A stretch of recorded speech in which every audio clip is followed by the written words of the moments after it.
Assalamualaikum semuanya. Pada kesempatan kali ini saya akan membuat sebuah baterai backup dari sebuah baterai lithium ion bekas sebuah laptop ataupun bor. Di sini saya menggunakan tipe baterai yaitu tipe baterai lithium ion 18650. Untuk kode angka 18650 yaitu untuk angka 18 adalah sebuah angka diameter pada sebuah baterai tersebut. Dan untuk angka 65 adalah angka dari tinggi baterai tersebut, yaitu 65 mm atau 6,5 cm. Dan untuk angka 0 adalah sebuah angka yaitu menunjukkan toleransi baterai tersebut yang berarti 0. Untuk tegangan kerja baterai tersebut 3,7 hingga 4,2 volt DC. Di sini saya menggunakan baterai dari sebuah baterai bor Hitachi dan juga ada beberapa baterai dari sebuah baterai laptop ataupun notebook. Untuk rentang tegangan sekitar 3,7 volt DC hingga 4,2 volt DC. Sebelum melakukan pengerakitan, kalian bisa mencharger baterai tersebut hingga full sekitar 4,2 volt DC, lalu bisa didiamkan atau dibiarkan 2 atau 3 hari. Jika baterai tersebut drop, maka baterai tersebut dalam keadaan rusak. Sekitar drop di bawah 3,7 maka baterai tersebut rusak. Oke, untuk jumper di sini saya menggunakan dari sebuah solder wick Hakko untuk menjumper antar sel. Dan untuk bagian positif di sini saya menggunakan kabel.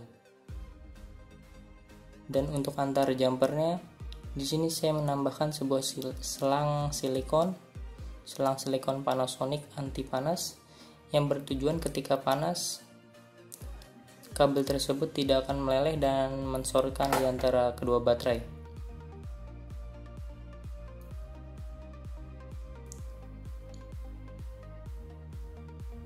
Seperti ini tampilan dari solder wick Hakko untuk jumper antar baterai.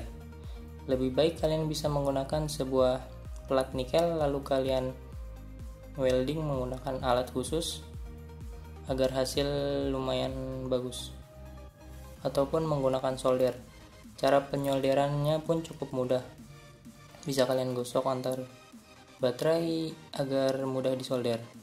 Selanjutnya adalah pin konektor. Di sini saya menggunakan beberapa pin konektor antar baterai pada rangkaian charger. Dan juga untuk antar baterai saya siapkan sebuah solat tip dari sebuah transformator ferrit untuk mengisolasi antar baterai. Kalian bisa menggunakan resin agar hasilnya cukup bagus. Kalian rendam baterai tersebut ke dalam resin dan hasilnya akan lumayan bagus dibandingkan mensolatipkan antara baterai. Di antara baterai saya menggunakan sekat, yaitu menggunakan sebuah sekat plastik diffuser bekas televisi, itu pada bagian backlight antara satu sel dan kedua selnya. Untuk charger di sini saya menggunakan charger CCCV constant current constant voltage, dikarenakan saya merangkai baterai sekitar 2S atau seri 2 yaitu sekitar 8,4 volt DC pada tegangan maksimumnya. Untuk set arus di sini saya menggunakan set arus 2 ampere.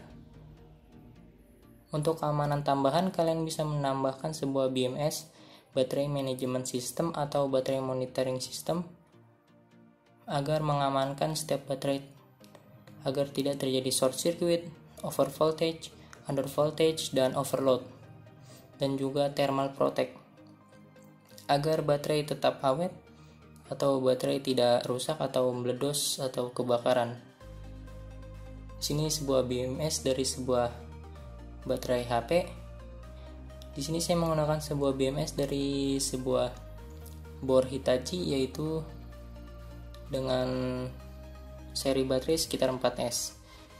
Dikarenakan BMS dari bor Hitachi ini cukup variabel mulai dari 2S hingga 5S. dan terdapat sebuah MOSFET sebagai pengendali output. Ketika under voltage, maka IC akan men-shutdown-kan MOSFET yang berakibat tegangan output tidak akan mengalir.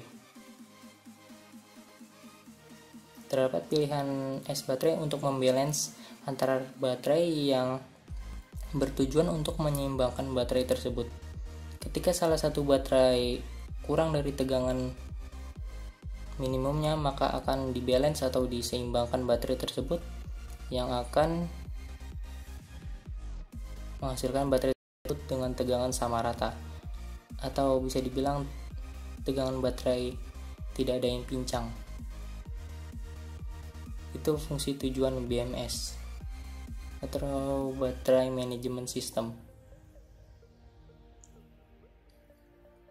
Untuk baterai ini bisa kalian gunakan sebagai backup UPS, misal buat mati listrik sebagai backup cadangan, atau ketika berpergian jauh. Ini adalah sebuah kabel balance, yaitu untuk menyetabilkan atau menyeimbangkan di antara baterai tersebut, yang dimasukkan pada sebuah pin balance atau penyeimbang. Pada modul BMS ini terdapat modul atau sensor suhu yang bertujuan untuk mencudonkan ketika terjadi overheat. Oke, kurang lebih seperti itu. Terima kasih sudah menonton, semoga bermanfaat.